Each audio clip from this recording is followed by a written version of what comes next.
Let's mic देश का मिजाज साउथ।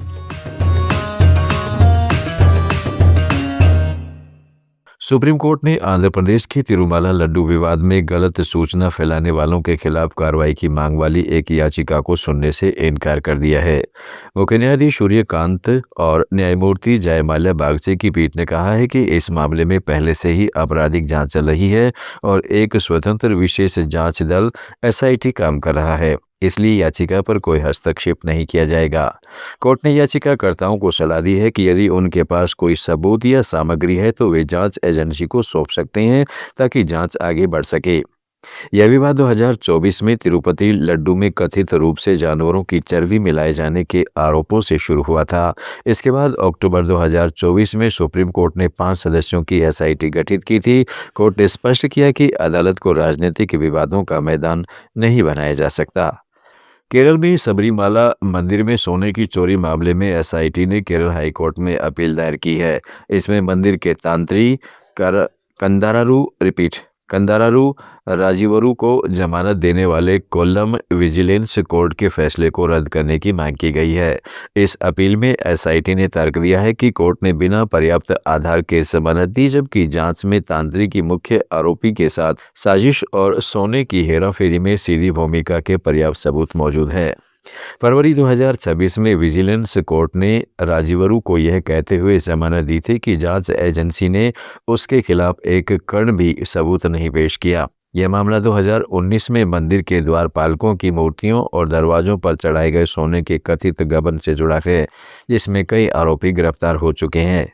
तमिलनाडु के मुख्यमंत्री एम.के. स्टालिन ने सुप्रीम कोर्ट के उस फैसले का स्वागत किया है जिसमें कोर्ट ने स्पष्ट किया है कि अन्य पिछड़ा वर्ग यानी ओबीसी में क्रीमी लेयर का दर्जा तय करने के लिए सिर्फ माता पिता की आय को आधार नहीं बनाया जा सकता।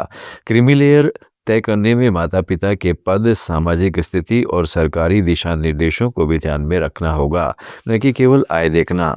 स्टालिन ने एक्स पर लिखा है कि यह ओबीसी न्याय के लिए लंबे संघर्ष के बाद मिली निर्णायक जीत है, जो असली ओबीसी अभ्यर्थियों को गलत तरीके से बाहर होने से बचाएगी। सिविल सेवा जैसी नौकरियों में हाईकोर्ट के फैसले को बरकरार रखेगी और विभिन्न क्षेत्रों में भेदभाव को रोकते हुए सामाजिक पिछड़ापन दूर करेगी। यह फैसला कई सिविल सेवा अभ्यर्थियों के लिए राहत लेकर आया है, जिन्हें पहले सिर्फ पैतृक आय के आधार पर क्रीमी लेयर में डालकर आरक्षण से वंचित किया गया था। नीति आयोग ने कर्नाटक के कलबुर्गी जिला प्रशासन की सराहना की है, क्योंकि यहाँ के पिछड़ा घोषित ब्लॉकों में 100% संस्थागत प्रसव यानी अस्पताल में नॉर्मल डिलीवरी हासिल की गई है।